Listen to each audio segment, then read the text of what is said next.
ओम तत्सत्। श्रीमते रामचंद्राय नमः। ओम परमहंसास्वादित चरणकमलचिन्मकरन्दाय भक्तजनमानसनिवासाय श्रीरामचंद्राय नमः। वागीशायस्य वदने लक्ष्मीर्यस्य च वक्षसि यस्यास्ति हृदये संवित् तं नृसिंहमहं भजे। विश्वसर्ग विसर्गादि नवलक्षणलक्षितं श्रीकृष्णाख्यं परं धामं जगद्धाम नमामि तात। प्रह्लाद नारद पराशर पुंडरीक व्यासंबरीश सुख सौनक भीष्मदलभ्यं रुक्मांगदार्जुन वसिष्ठ विभीषणादीन् पुण्यानिमन् परम भागवतं नमामि। श्री सीतानाथ समारंभं श्रीरामानंदार्य मध्यमम् अस्मदाचार्य पर्यन्तं वन्दे श्री गुरु परंपरां। नारायणं नमस्कृत्य नरं चैव नरोत्तमं देवीं सरस्वतीं व्यासं ततो जयमुदीरयेत्। श्री कृष्ण गोविंद हरे मुरारे हे नाथ नारायण वासुदेवा।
भगवान की जय। श्री कृष्ण जन्म महामहोत्सव की जय। श्री यम द्वितीया महामहोत्सव की जय। श्रीमद् भागवत महापुराण की जय। श्याम सुंदर यमुने महारानी की जय। जय जय श्री राधे जय जय श्री सीताराम। हर हर महादेव निताय गौर हरि बोल। अनंत कोटि ब्रह्मांड नायक परात्पर अखिलेश्वर भगवान श्री हरि की महती कृपा करुणा से आज हम 17वें दिन के श्रीमद् भागवत कथा के सत्र में प्रवेश करेंगे। सप्तदश दिवस की कथा और भगवान श्री कृष्ण का चरित्र यहीं से प्रारंभ होता है। कल हम थोड़ा संक्षेप में भगवान श्री कृष्ण की चर्चा किए थे। आज विस्तार में श्री कृष्ण जन्म की चर्चा और श्री कृष्ण नंदोत्सव की चर्चा करेंगे। यथामति यथाशक्ति भगवत कृपा से करेंगे। सुखदेव जी महाराज को राजा परीक्षित बोल रहे हैं, कथितो वंश विस्तारो भवता सोम सूर्ययोः राज्ञं चोभय वंश्यानं चरितम परमाद्भुतम। भगवान, हे सुखदेव जी महाराज, आप नवम स्कंद में विस्तार पूर्वक सोमवंश मतलब चंद्रवंश और सूर्यवंश का वर्णन किया। उसमें बहुत सारे विलक्षण राजाओं का चरित्र भी सुनाया, यदुवंश का चरित्र भी बताया। अब आप कृपा करके यदुवंश में अवतीर्ण होने वाले भगवान श्री कृष्ण का चरित्र विस्तार से सुनाइए। भगवान का मंगलमय चरित्र मुक्त, मुमुक्षु, विषयी और सब लोगों को सुनना चाहिए। सबके लिए ये औषधि है। जो मुक्त हो चुके हैं उनको भी सुनना चाहिए, जो मुक्त नहीं हुए हैं, साधन कर रहे हैं, उनको भी सुनना चाहिए। जो बद्ध जीव हैं, संसार में फंसे हुए हैं, उनको भी सुनना चाहिए।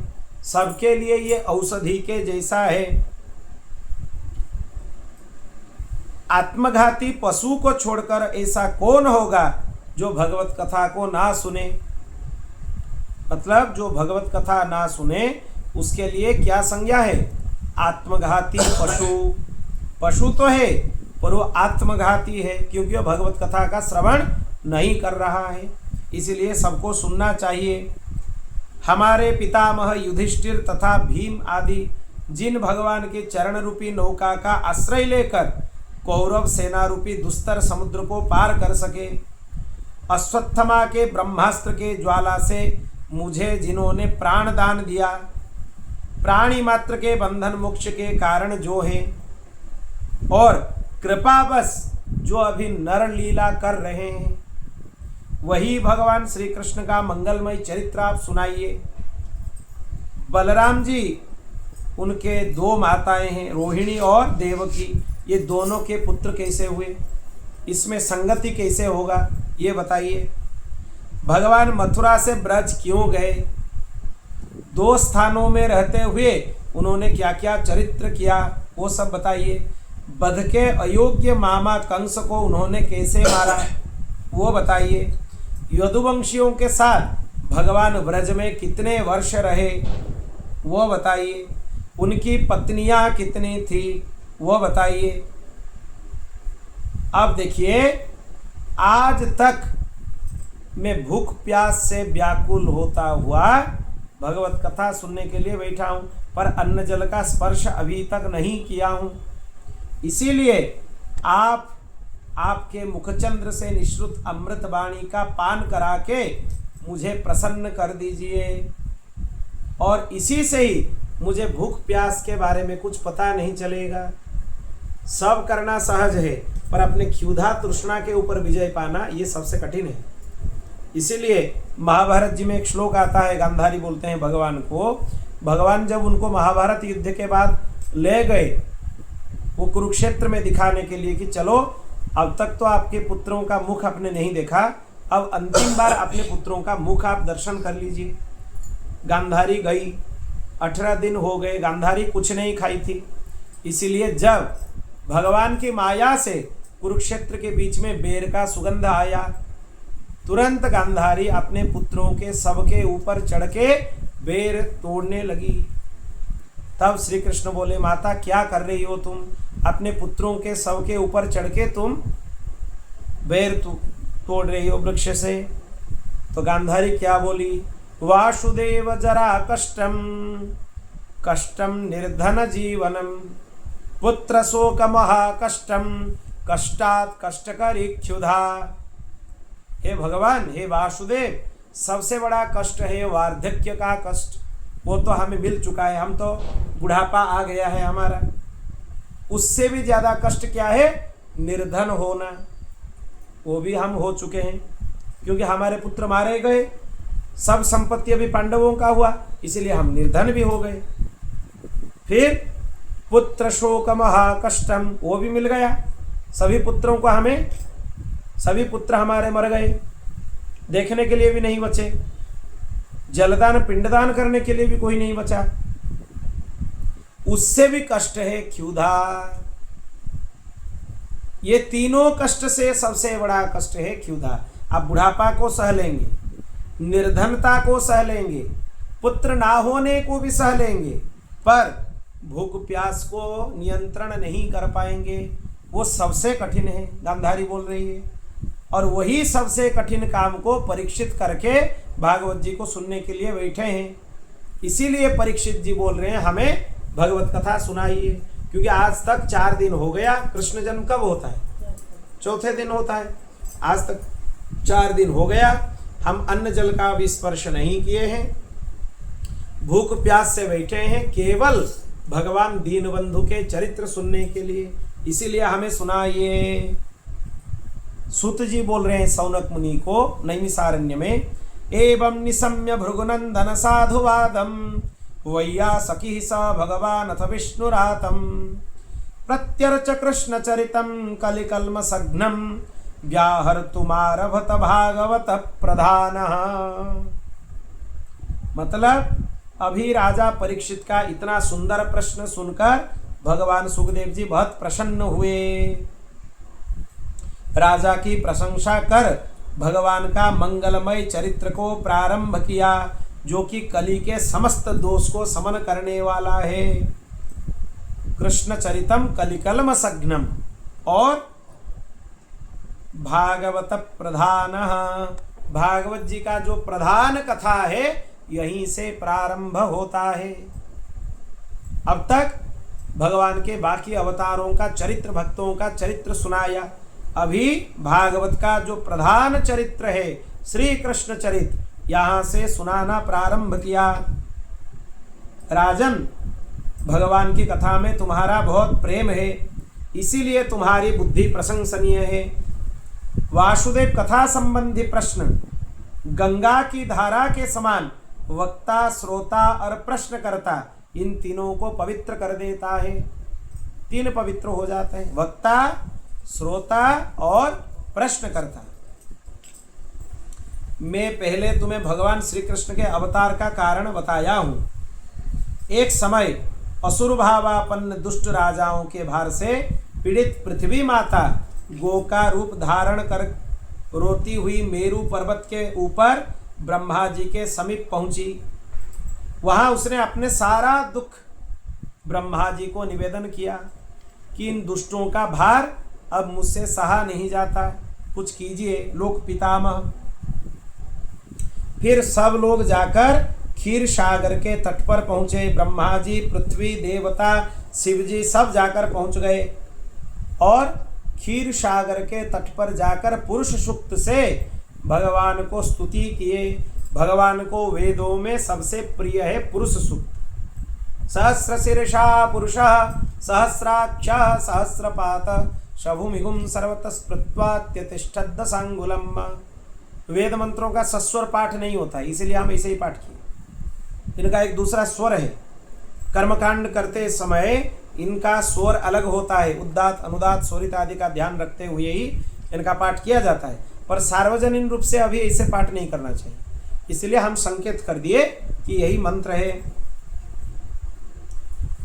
पुरुष सूक्त से वो लोग स्तुति करने लगे, उनसे ध्यान लगाने लगे। उसी समय उनके हृदयाकाश में एक दिव्यवाणी सुनाई दिया।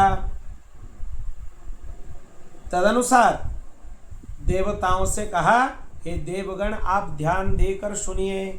वसुदेव गृहे साक्षात भगवान पुरुषः पर जनिष्यते तत्प्रियार्थम संभवन्तु सुरस्त्रियः।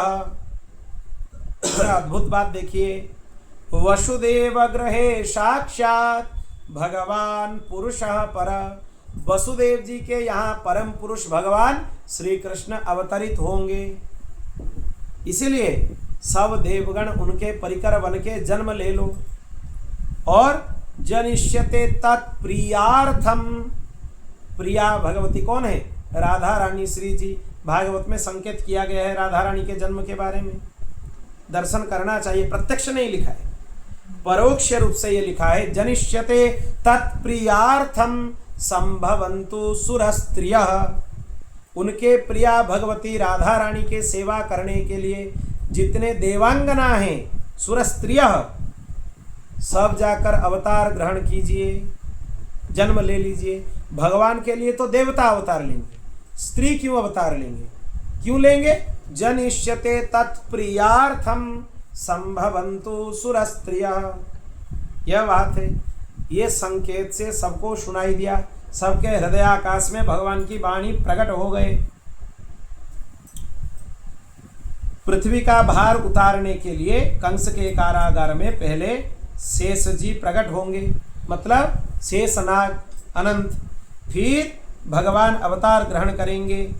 उनकी शक्ति योग माया यशोदा के गर्भ से कन्या रूप में प्रकट होगी। ब्रह्मा जी इस प्रकार देवताओं को आदेश करके पृथ्वी को संतना देकर अपने धाम में चले गए।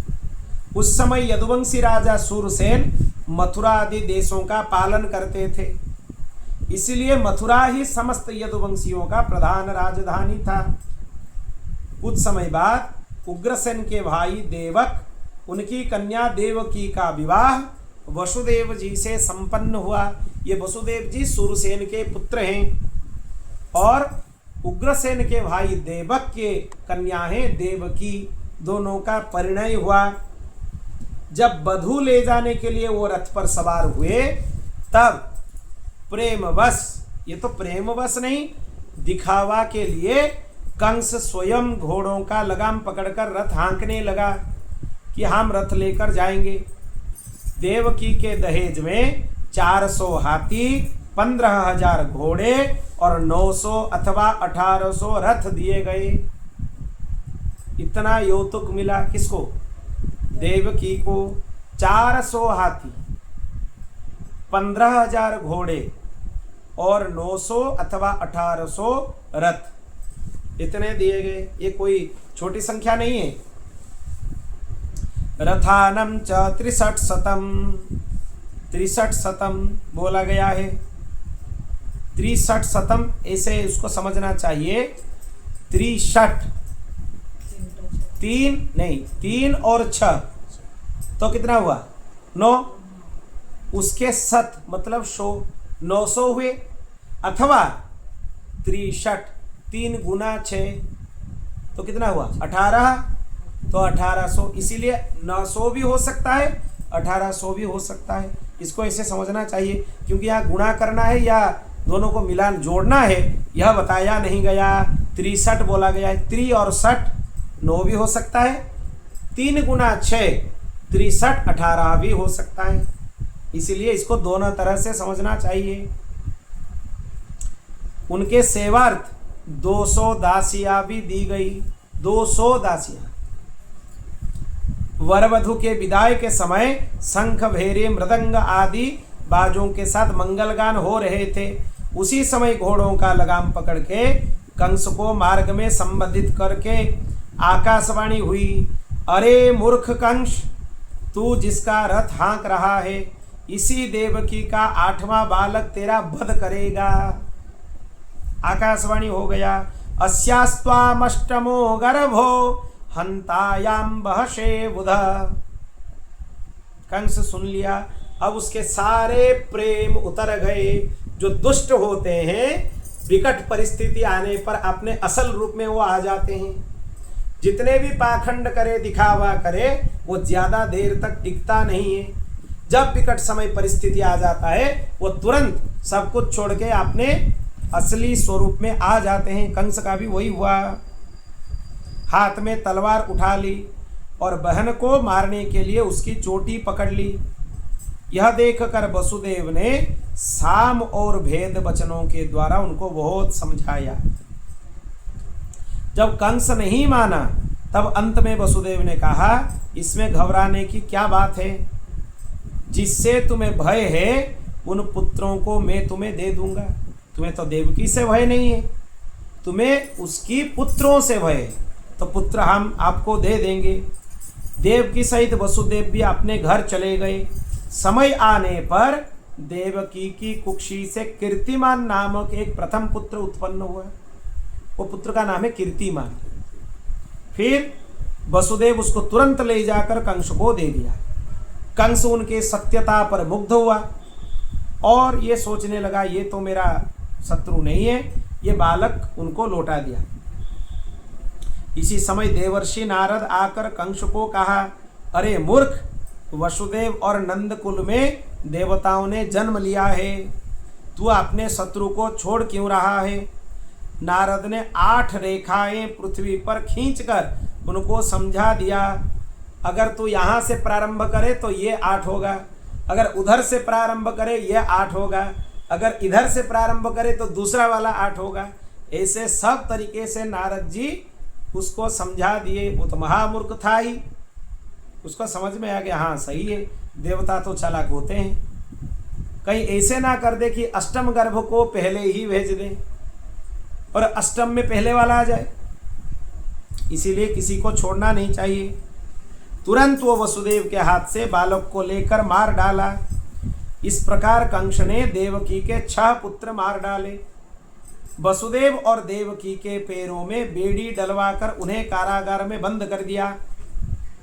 अपने पिता उग्रसेन को भी वही दशा हुआ उनका, उनको भी कारागार में बंद कर दिया।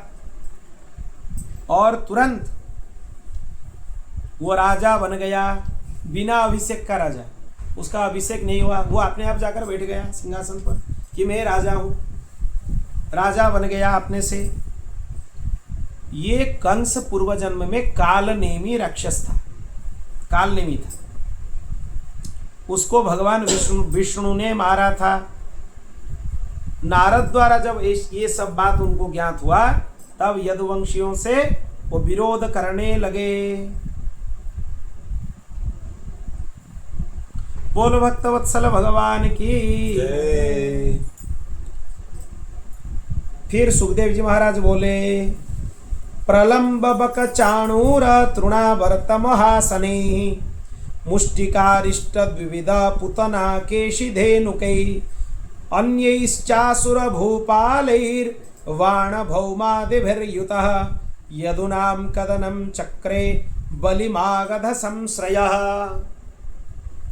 कंस जरासंध का आश्रय लेकर प्रलंबासुर, वकासुर, चाणूर, तृणावर्त, अघासुर, मुष्टिक, वृषभासुर, द्विविध वानर, पूतना, केशी, गर्धवासुर, वाणासुर आदि राजाओं के सहित यदुवंशियों का दमन करना प्रारंभ किया।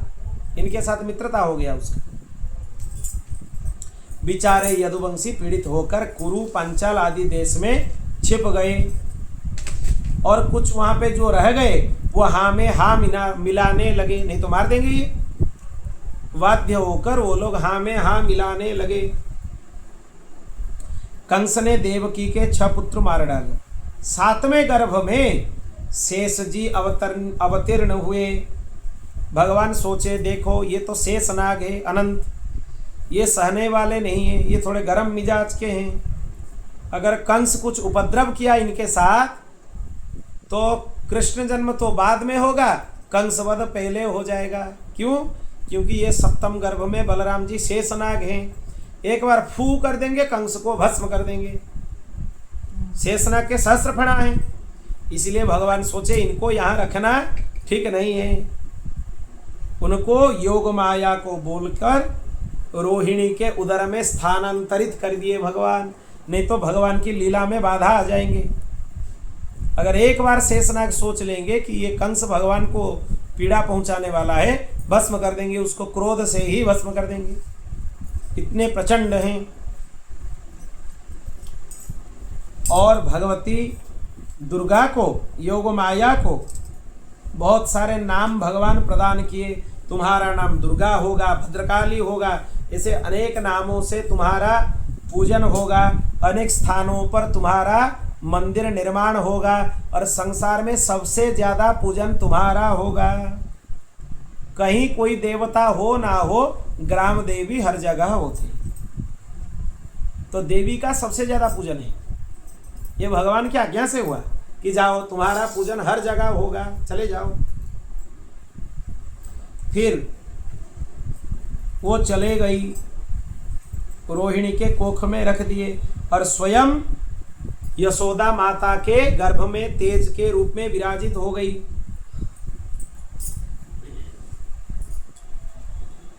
और कंस को पता चला कि 7म गर्भ नष्ट हो गया है। फिर कंस क्या किया, अष्टम को अपेक्षा करते हुए रह गया और भगवान स्वयं तेज के रूप में देवकी के गर्भ में आ गए। असल में भगवान तो गर्भ से प्रकट होते नहीं, इसलिए यह बोला गया है देवकी रूपी पूर्वाकाश से कृष्ण रूपी चंद्रमा का उदय हुआ। उसका अर्थ क्या है? आकाश में चंद्रमा दिखाई देता है, तो उसका मतलब क्या यह है कि आकाश चंद्रमा को प्रकट करता है? यह है क्या उसका अर्थ? खंबे से नरसिंह भगवान प्रकट हो गए, इसका अर्थ क्या है? खंबा नरसिंह भगवान को जन्म दिया है? कभी नहीं है। पूर्वाकाश से सूर्य प्रकट होते हैं, क्या पूर्वाकाश सूर्य को जन्म दिया है? पूर्वाकाश से चंद्र प्रकट होते हैं, तो पूर्वाकाश क्या चंद्र को जन्म दिया? ऐसे ही देवकी माता से भगवान प्रकट होते हैं। इसका मतलब क्या देवकी माता जन्म दिए श्री कृष्ण को? वो तो अजन्मा है, उनको कौन जन्म दे सकता है?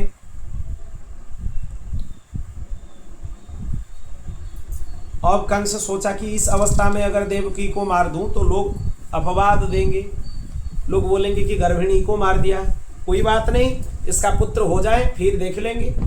कंस यह सोचने लगा। फिर इधर ब्रह्मादि देवता गुप्त रूप से कारागार में आकर भगवान को स्तुति करने लगे। 16 श्लोकों से स्तुति करने लगे। सत्यव्रतम सत्य परम त्रिसत्यम सत्यस्य योनिम निहितम च सत्ये सत्यस्य सत्यव्रत सत्य नेत्रम सत्यात्मकं त्वां शरणं प्रपन्नः। हे भगवान, आप सत्य संकल्प हैं, आपकी प्राप्ति का साधन भी सत्य है। आप तीनों काल में सत्य है, अतीत काल में, भूतकाल में सत्य है, वर्तमान काल में सत्य है और भविष्य काल में भी आप ही सत्य हैं। आप पंचभूतों के कारण हैं, उनसे रचित पांचभौतिक शरीर में निवास करते हैं। जगत का प्रलय होने पर भी आप शेष रहते हैं। आप धर्म और सत्य के प्रवर्तक हैं। हम सब सत्य स्वरूप भगवान श्री कृष्ण की शरण में हैं। इसे वो लोग स्तुति करने लगे। आप मत्स्य, हयग्रीव, कच्छप, नृसिंह, वाराह, हंस, राम, परशुराम, वामन आदि अनेक अवतार धारण करके त्रिलोकी की रक्षा की थी। वैसे ही आप पृथ्वी का भारा उतार कर हमारी रक्षा कीजिए। ऐसे देवगण प्रार्थना करने लगे। फिर स्तुति करके सब लोग अपने अपने धाम को चले गए। अब भगवान के जन्म का समय उपनीत हुआ, शुभ काल आ गया और परम शुभ काल स्वयं मूर्तिमान होकर उनका स्वागत करने आ गया। उसने भगवान के जन्म के सभी गुण प्रकट कर दिए। सर्वत्र बड़े ही सुंदर दृश्य दिखाई पड़ने लगे। रोहिणी नक्षत्र आ गया, सब वस्तुएं उत्पन्न हो गई।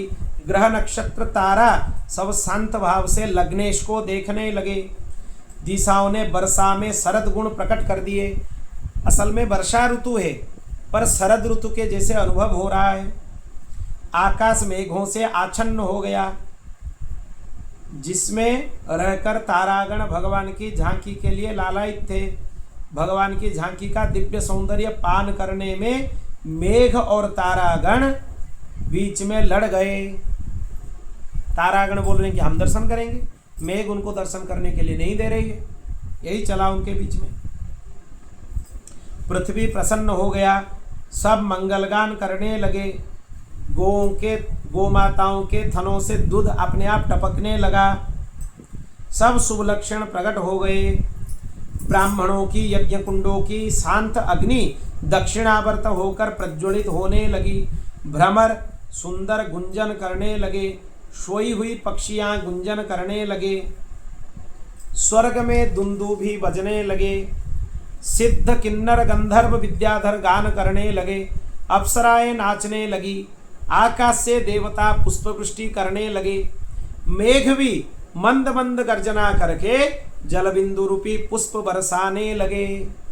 निशिथे तम उद्भूते जायमाने जनार्दने देवक्यां देवरूपिण्यं विष्णु सर्वगुहाशयः आविरासिद्यथा प्राच्यां दिसिंदूरिव पुष्कलः। ये लिखा है, देखिए, आविरासिद्यथा प्राच्यां दिसिंदूरिव पुष्कलः। जैसे पूर्व दिशा में चंद्र प्रकट होते हैं। ऐसे ही मंगल वेला में अर्धरात्रि में भाद्रपद के कृष्ण पक्ष की बुधवार युक्त, भगवान की जन्मवार है बुधवार, बुधवार युक्त अष्टमी तिथि को चंद्रोदय होने पर भगवान श्री कृष्ण दिव्य मूर्ति धारण करके भगवती देवकी के सामने प्रकट हो गए। श्री कृष्णचंद्र भगवान की संपूर्ण स्तुति का ग्रह पूरा आलोक से भर गया। भगवान अद्भुत दिख रहे थे। कैसे दिख रहे थे? तमद्भुतं बालकमम्बुजेक्षणं चतुर्भुजं शङ्खगदार युधायुधं श्रीवत्सलक्ष्मं कलशोभिकौस्तुभं पीताम्बरं सान्द्रपयोदसौभगम्। वो भगवान शंख चक्र गदा पद्म धारण किए हैं। बक्षस्थल में श्रीवत्स चिन्ह है, कौस्तुभ मणि है, पीतांबर धारण किए हैं। मुकुट कुंडल आभूषणों से उनके दिव्य छटा संपूर्ण ज्योतियों से भरा हुआ था। अद्भुत स्वरूप भगवान का है। इनकी सुंदरता देखकर वसुदेव के नेत्र में आनंदाश्रुओं से भर गए। शरीर पर रोमांच हो गया और मन ही मन 10,000 गोदान करने का संकल्प किया। बाद में करेंगे, संकल्प अभी कर लेते हैं। हमारा पुत्र हुआ और हाथ जोड़कर 10 श्लोकों से भगवान की स्तुति करने लगे। बोल भक्त वत्सल भगवान की जय, शरणागत वत्सल भगवान की जय। हे भगवान, आप प्रकृति से परे हैं, आप आनंद स्वरूप हैं। आपका अनुभव योगी जन समाधि के द्वारा करते हैं। आप माया रचना करके सबको आवृत करके रखे हैं। ऐसे कहकर उनके महिमा को वर्णन करते हुए वो भावुक हो गए। फिर प्रार्थना किए। उसके बाद देवकी भगवान की अनुपम छवि निहारती हुई आनंद विभोर हो गई। भगवान ने कहा, माता, स्वयंभु मनवंतर में जब तुम पुष्णी और सुतपा थे तब तुम लोगों ने बहुत कष्ट सहकर 12,000 वर्ष तक मेरी तपस्या की थी। कितने वर्ष? 12,000 वर्ष तक। फिर प्रसन्न होने पर मुझसे पुत्र होने का वरदान मांगा। इसीलिए उस जन्म में मेरा नाम हुआ पृश्निगर्भ। फिर तुम दोनों कश्यप और अदिति बन गए आगे के जन्म में, और उसी जन्म में कश्यप अदिति के गर्भ से भगवान वामन के रूप में भगवान प्रकट हुए। वल भक्त वत्सल भगवान की जय। भगवान उनको याद दिला दिए कि पहले हम पृश्निगर्भ थे, फिर बाद में हम वामन बने। साधारण रूप से मेरा स्वरूप का ज्ञान होना बहुत कठिन है, किसी को भी ज्ञान नहीं हो सकता है।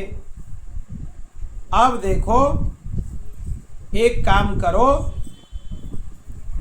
साधारण रूप से मुझे लेकर गोकुल चलो, वहां यशोदा के गर्भ से उत्पन्न कन्या को यहाँ ले आओ, मुझे वहां पे रख देना। फिर वहां से भगवती जो योग माया जन्मी है उसको यहाँ ले आना। असल में वहां भी एक पुत्र उत्पन्न हुआ था।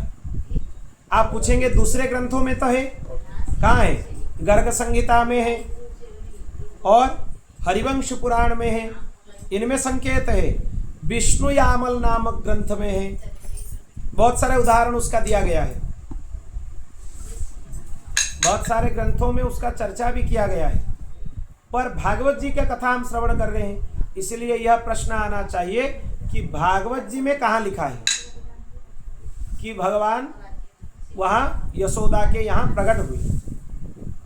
भागवत जी में भी प्रमाण है। जब नंदोत्सव की श्लोक गान किया है उसमें लिखा है, नंदस्त्वात्मज उत्पन्ने जातल्हादो महामना आहूय विप्रान वेदज्ञान स्नात सूचिरलंकृता। बोल भक्तवत्सल भगवान की। नंदस्त्वात्मज उत्पन्ने, नंद का आत्मज उत्पन्न हुआ, लिखा हुआ है। नंद के आत्मज कैसे होंगे? अगर भगवान नंद राजा के यहाँ प्रकट नहीं हुए हैं तो नंद के आत्मज कैसे हुए? आत्मा वै जायते पुत्र, पुत्र किसको बोला जाता है? पिता का आत्मा को ही पुत्र बोला जाता है। और यहाँ क्या लिखा हुआ है भागवत जी में? नंदस्त्वात्मज उत्पन्ने, अगर भगवान वसुदेव नंदन हैं तो नंद के आत्मज उत्पन्न होने पर क्यों लिखा गया है? इसका मतलब यह है, भागवत जी में भी संकेत किया गया है कि भगवान के 2 बार जन्म हुआ है। यह स्पष्ट प्रमाण है। मतलब यशोदा माता के यहाँ भी भगवान का जन्म हुआ है। जब देवकी नंदन भगवान श्री कृष्ण को यशोदानंदन भगवान श्री कृष्ण के पास सुला दिया गया, दोनों मिलकर एक हो गए, मिल गए दोनों। फिर जब अक्रूर जी भगवान को लाने के लिए गए मथुरा, तो जो यशोदानंदन थे वो वहां रुक गए। कहाँ? वृंदावन में। और जो देवकी नंदन श्री कृष्ण थे वो अक्रूर जी के साथ मथुरा आ गए। और वहां के बाद भगवान चतुर्भुज रूप धारण करके रहे वहां भी, और द्वारिका में भी। आप द्वारिकाधीश को देखिए, द्वारिकाधीश चतुर्भुज है। कहाँ वंशी है? कहाँ त्रिभंग ललित स्वरूप है उनका? त्रिभंग ललित स्वरूप तो व्रजेंद्र नंदन भगवान श्री कृष्ण का है, ना तो द्वारिकाधीश का है ना तो मथुराधीश का है। इसीलिए द्विभुज भगवान श्री कृष्ण का जन्म के बारे में भी वर्णन है और चतुर्भुज भगवान श्री कृष्ण के जन्म के बारे में भी वर्णन है। ये जो देवकी नंदन भगवान श्री कृष्ण का वर्णन हुआ, ये चतुर्भुज हैं। देखिए शंख चक्र गदा पद्म धारण किए। और जो यशोदानंदन श्री कृष्ण हैं वो द्विभुज हैं, मुरली मनोहर हैं, त्रिभंग ललित हैं। माखन चुराने वाले लीला वो कर रहे थे, बकासुर अघासुर को मारने वाले लीला देवकी नंदन कर रहे थे। गोपियों के साथ रास रचाने वाले यशोदानंदन हैं और पुतना को मारने वाले देवकी नंदन हैं। दोनों एक साथ लीला कर रहे हैं। ये माधुर्यमय लीला और वह ऐश्वर्यमय लीला, दोनों एक साथ कर रहे थे। अब इसीलिए भगवान आदेश किए कि क्या करो, मुझे लेकर चलो। कहाँ? गोकुल लेकर चलो। वहाँ यशोदा के पास रख के वहाँ से भगवती योग माया को ले आना, जो कन्या है उसको ले आना। और भगवान बालक बन गए, देवकी के गोद में आ गए, मंद मंद मुस्कुराते हुए दूध पीने लगे।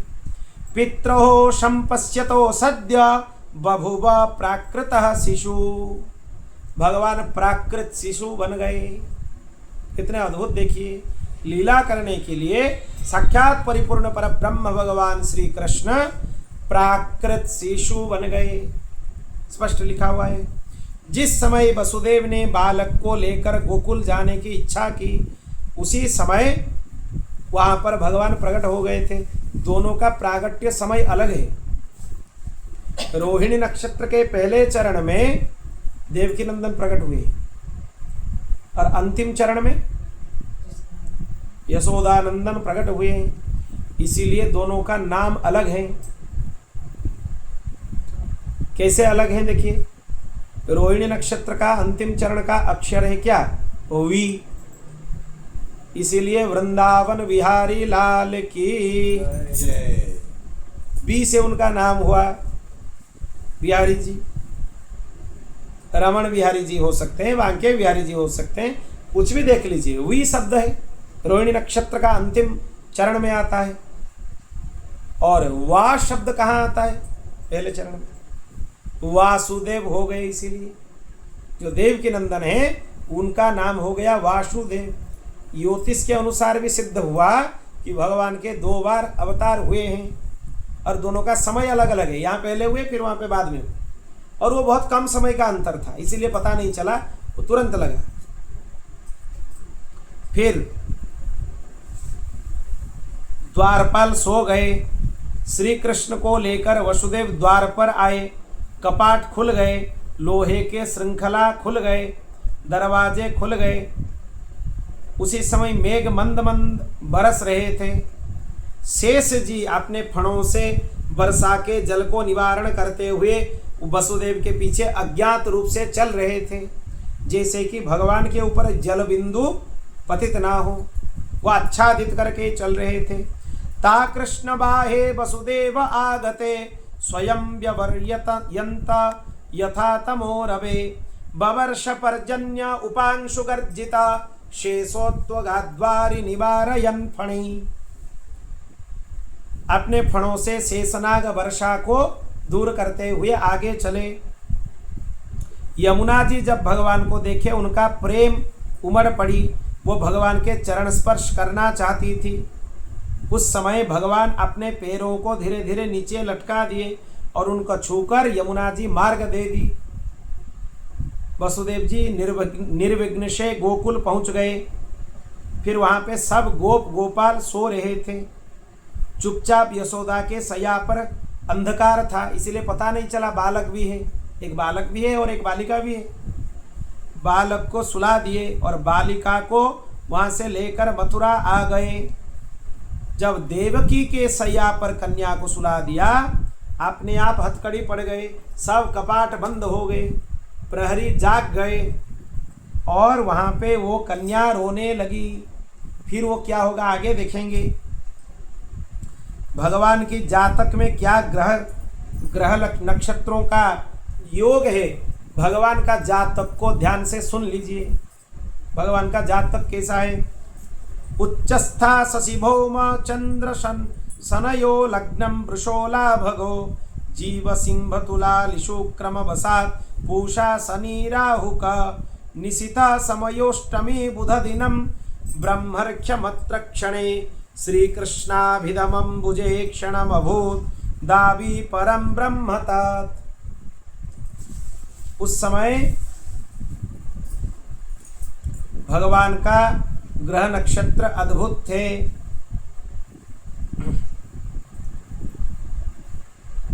भगवान वृष राशि में उत्पन्न हुए और रोहिणी नक्षत्र में उत्पन्न हुए।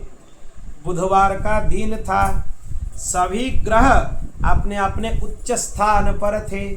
जिसका जो उच्च स्थान है ग्रहों का, वहां पर वो लोग थे। इसीलिए यहां से पता चलता है कि भगवान परिपूर्ण परब्रह्म हैं और सबके कामनाओं को पूर्ण करेंगे, कल्मशों का नाश करेंगे, गोलोक में वास करेंगे, भक्तों के ऊपर अनुग्रह करेंगे। ये उनका जातक का फल है। फिर आगे बहिरन्तःपुरद्वारः सर्वा पूर्ववदावृताः ततो बालध्वनिं श्रुत्वा ग्रहपाला समुत्थिता। सभी के दरवाजे बंद हो गए और वहां पे द्वारपाल जाग गए, प्रहरी जाग गए। कन्या रोने लगी। कंस तुरंत शैया से उठकर तुरंत ठोकर कहता हुआ, उसका कोई भान नहीं है किस अवस्था में जा रहा है, तुरंत दौड़ने लगा और सतिका गृह में जाकर पहुंचा। देवकी बोली कि देखो ये तो कन्या है भ्राता, ये तुम्हारे क्या बिगाड़ेगी, इसको मत मारो, इसको छोड़ दो, इसके ऊपर कृपा करो। कन्या को बलपूर्वक खींच लिया और उसके चरणों को पकड़कर बलपूर्वक पत्थर में पटकने ही जा रहा था।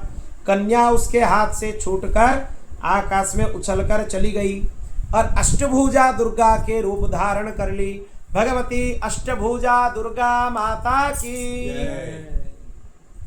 अद्भुत स्वरूप धारण कर ली और कंस को सचेत कर दी। भगवती देखो मूर्ख कंस, दुष्ट कंस, मुझे मारने से तुझे क्या लाभ होगा। तेरा नाश करने वाला जो शत्रु है वह कहीं पैदा हो चुका है। व्यर्थ में तुम किसी को मत मारो, मारना छोड़ दो सबको। बोलकर भगवती जगदम्बा विंध्याचल को चली गई। इसीलिए भगवती विंध्यवासिनी के चरणों में आज भी कंस का जो हाथ का चिन्ह है, उनको पैर को पकड़ा था कंस, वो चिन्ह भगवती के चरणों में अब भी है, विंध्यवासिनी के चरणों में। भगवती विंध्यवासिनी साक्षात जोगमाया है। श्री विंध्यवासिनी माता की। फिर कंस के मन में प्रायश्चित हुआ, मैं क्या कर दिया, बहुत निर्दोषों को मार दिया, क्या करूं। यह सोचकर देवकी वसुदेव को मुक्त कर दिया कारागार से। वो अपने घर को आ गए। फिर कंस अपने मंत्रियों को बुलाकर जितने भी नवजात शिशु हैं उनको मारने का उनका प्रबंध प्रारंभ कर दिया। सबको बुला लिया, जितने राक्षसों के नाम हम सुने थे। यहाँ कंस सबसे पहले पूतना को भेजने लगा, जाओ जितने नवजात शिशु हैं उनको विष पिलाकर मार डालो। और पूतना आकर क्या की वो बाद में हम श्रवण करेंगे, वो कथा भी बाद में है, यहाँ तक ये बताया गया। अब हम नंदोत्सव के तरफ चलते हैं। बोल भक्त वत्सल भगवान की जय, नंद नंदन भगवान की जय।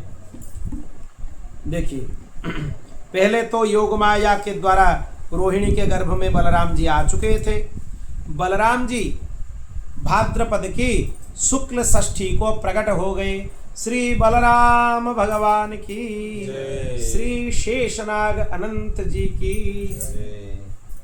बलराम जी का जो जन्म तिथि है, भले ही उड़ीसा में जो रक्षाबंधन पूर्णिमा है तब मनाया जाता है, उसका कोई शास्त्रीय संदर्भ होगा, पर इसमें जो बलराम जी का जन्म है वो भाद्रपद की शुक्ला षष्ठी को हुआ था, जिसको बलदेव षष्ठी बोलते हैं। उसके बाद वाले दिन ललिता सप्तमी बोलते हैं, जब श्री राधा रानी की प्रिय सखी ललिता जी का प्राकट्य तिथि था। उसके बाद अष्टमी को स्वयं भगवती राधा रानी प्रकट हुई क्रमशः। और नंद राजा वहां पे नंदोत्सव का पालन करने लगे। हम नंदोत्सव का 18 श्लोकों का यहाँ पे पाठ करते हैं, फिर उनका संक्षेप में स्मरण करेंगे। श्री शुकोवाच नंदस्त्वात्मज उत्पन्ने जातल्लादो महामनः आहूय विप्रान वेदज्ञान स्नातः सुचिरलं कृतः वाचयित्वा स्वस्त्ययनं जातकरमात्मजस्य वै कारयामाश विधिवत् पितृदेवार्चनं तथा धेनूनां नियुते प्रादात् विप्रेभ्य समलंकृते तिलाद्रिन् सप्तरत्नौघ सातकोऽम्भम्बराभृतान् कालेन स्नान शौचाभ्यं संस्कारैस्तपसेज्यया शुद्ध्यन्ति दाने सन्तुष्ट्या द्रव्यान्यात्मात्मविद्यया सौमङ्गल्यगिरो विप्रा सुतमागधवन्दिनः गायकश्च जगुर्नेदुर्भेयो दुन्दुभयोर्मुहुः ब्रजः संवृष्टसंसिक्ता द्वाराजीरगृहान्तरः चित्रध्वजपताकास्रक् चैलपल्लवतोरणैः गाववृषावत्सतरा हरिद्रा तैलरूषिता विचित्रधातुबरहस्रक् वस्त्रकाञ्चनमालिनः महार्ह वस्त्राभरण कंचुकोष्णीशभूषितः गोपाः समाययुराजन् नानोपायनपाणयः गोप्यश्चाकर्ण्यमुदिता यशोदायाः सुतोद्भवम् आत्मानं भूषयां चक्रुर्वस्त्राकल्पं जनादिभिः नवकुङ्कुमकिञ्जल्क मुखपङ्कजभूतयः बलिभिस्त्वरितं जग्मुः पृथुशृण्यश्चलत्कुचाः गोप्य संवृष्टमणिकुण्डलनिष्ककण्ठ्या चित्राम्बरापथिशिखाच्युतमाल्यवर्षाः नन्दालयं सबलया व्रजतिर्विरेजो व्यालोलकुण्डलपयोधरहारशोभा ता आशिषः प्रयुञ्जानश्चिरं पाहीति बालके हरिद्राचूर्णैतैलद्भिः सिञ्चन्त्यो जनमुज्जगुः अवाद्यन्तविचित्राणि वादित्राणि महोत्सवे कृष्णे विश्वेश्वरे नन्ते नन्दस्य व्रजमागते गोपाः परस्परं हृष्टा दधिक्षीरघृताम्बुभिः आसिञ्चन्तो विलिम्पन्तो नवनीतैश्च चिक्षिपु नन्दो महामनास्तेभ्यः वासोऽलङ्कारगोधनं सुतमागतवन्दिभ्यो यन्ये विद्योपजीविनः तैस्तै कामैरदीनात्मा यथोचितमपूजयत् विष्णोराराधनार्थाय स्वपुत्रस्योदयाय च रोहिणी च महाभागा नन्दगोपाभिनन्दिता व्यचरद्दिव्यवासस्रक् कण्ठाभरणभूषिता तत आरभ्य नन्दस्य व्रज सर्वसमृद्धिमान् हरेर्निवासात्मगुणैः रमा क्रीडा बभुन्नृप। बोल भक्तवत्सल भगवान की। इन 18 श्लोकों का पाठ करने से संपूर्ण भागवत जी का पाठ का फल मिलता है। संपूर्ण भागवत जी इतने अद्भुत हैं ये 18 श्लोक, और ये 18 श्लोक अष्टादशाक्षर गोपाल मंत्र के मंत्रार्थ हैं, इसे महापुरुष बताते हैं। ये अद्भुत है ये 18 श्लोक, भागवत जी का सार सर्वस्व है।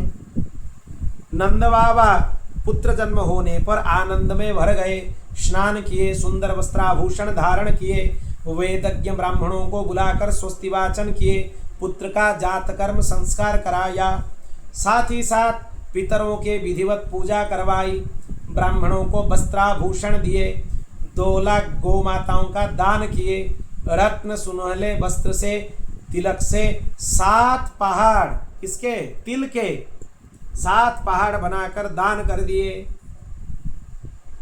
और वहां पे एक चीज हमें पता होना चाहिए, किससे क्या शुद्ध होता है। संस्कार से गर्भ शुद्धि होती है, समय से नूतन जल, अशुद्ध भूमि, स्नान से शरीर, प्रक्षालन से वस्त्र, संस्कारों से गर्भ, तपस्या से इंद्रिय, यज्ञ से ब्राह्मण, दान से धन और संतोष से मन, ये शुद्ध होते हैं। पर आत्मा की शुद्धि तो आत्मज्ञान से ही होते हैं। उस समय ब्राह्मण, सूत, मागध, वंदीजन भगवान को आशीर्वाद देने लगे, स्तुति करने लगे। ब्रजमंडल के सभी घरों के द्वार, आंगन, भीतरी बाहर सब पवित्र कर दिया गया। सुंदर जल का, सुगंधित जल का छिड़काव किया गया। ध्वजा, पताका, पुष्पों की माला, रंग बिरंग वस्त्रों से सुसज्जित किया गया। गाय, बैल, बछड़ों के अंग में हल्दी तेल का लेप किया गया। रंगीन वस्तुओं को चारों तरफ सजाया गया, मोर पंख से सजाया गया। इसी तरह जितने गोपी गोपाल थे बहुमूल्य वस्त्रों को धारण करते हुए आ गए। यशोदा के पुत्र हुआ सुनकर सबको आनंद हुआ, सब लोग श्रृंगार करने लगे। गोपियों ने भी अपने स्वरूप को बहुत अच्छे से सजाया था,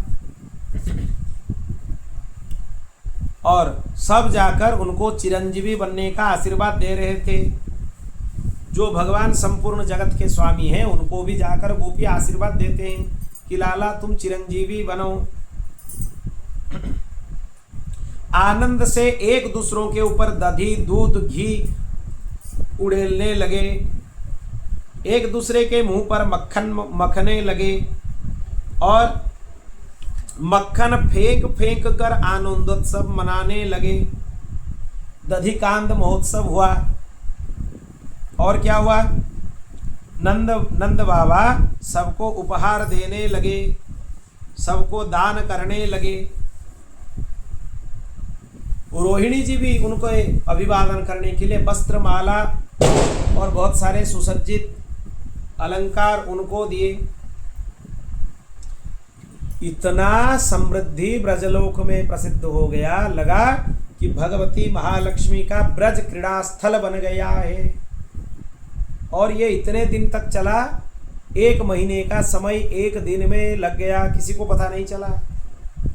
सूर्य नारायण का वंश में, उनके वंश में राम जी अवतरित हुए, इसलिए सूर्य नारायण का रुकना प्रासंगिक है।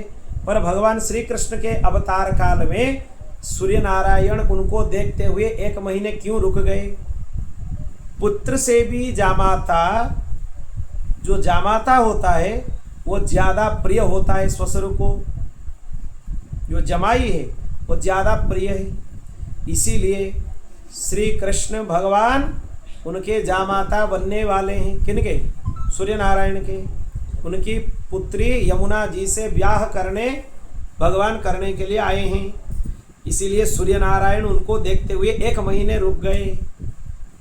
तो ये खाली रामलीला में नहीं हुआ था, कृष्ण लीला में भी हुआ। नंद के आनंद भयो जय कन्हैया लाल की, नंद के आनंद भयो जय कन्हैया लाल की, जय कन्हैया लाल की, जय कन्हैया लाल की, जय कन्हैया लाल की, जय कन्हैया लाल की, जय कन्हैया लाल की, जय कन्हैया लाल की, जय कन्हैया लाल की, जय कन्हैया लाल की। नंद के आनंद भयो जय कन्हैया लाल की, नंद के आनंद भयो जय कन्हैया लाल की, नंद के आनंद भयो जय कन्हैया लाल की, नंद के आनंद भयो जय कन्हैया लाल की। ब्रज में आनंद भयो जय यशोदा लाल की, ब्रज में आनंद भयो जय यशोदा लाल की।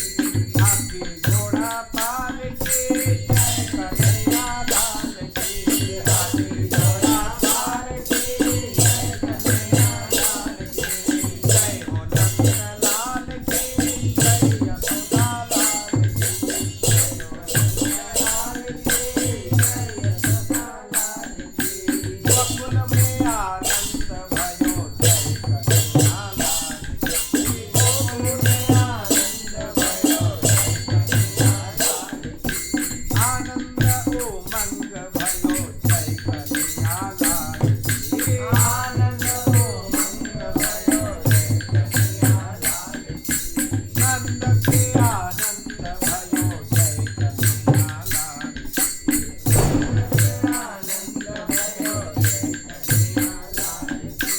जय हो नंद लाल की, जय यशोदा लाल की, जय हो नंद लाल की, जय यशोदा लाल की, जय हो नंद लाल की, जय यशोदा लाल की, जय हो नंद लाल की, जय यशोदा लाल की। ब्रज में आनंद भयो जय यशोदा लाल की, ब्रज में आनंद भयो जय यशोदा लाल की। कोटि ब्रह्मांड के अधिपति श्री लाल की, कोटि ब्रह्मांड के अधिपति श्री लाल की। गोचरने लगे जय हो पशुपाल की, गोचरने लगे जय हो पशुपाल की। कोटि ब्रह्मांड के अधिपति श्री लाल की, कोटि ब्रह्मांड के अधिपति श्री लाल की। नंद के आनंद भयो जय यशोदा लाल की, नंद के आनंद भयो जय यशोदा लाल की, नंद के आनंद भयो जय कन्हैया लाल की, नंद के आनंद भयो जय कन्हैया लाल की। हाथी घोड़ा पाल के जय कन्हैया लाल की, हाथी घोड़ा पाल के जय कन्हैया लाल की, हाथी घोड़ा पाल के जय कन्हैया लाल की, हाथी घोड़ा पाल के जय यशोदा लाल की, हाथी घोड़ा पाल के जय कन्हैया लाल की, हाथी घोड़ा पाल के जय यशोदा लाल की। नंद के आनंद भयो जय कन्हैया लाल की, नंद के आनंद भयो जय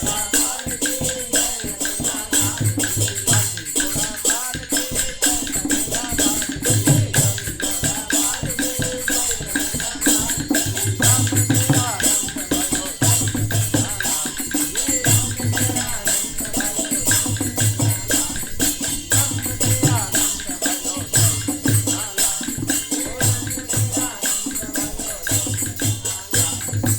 नंद के लाला की जय हो।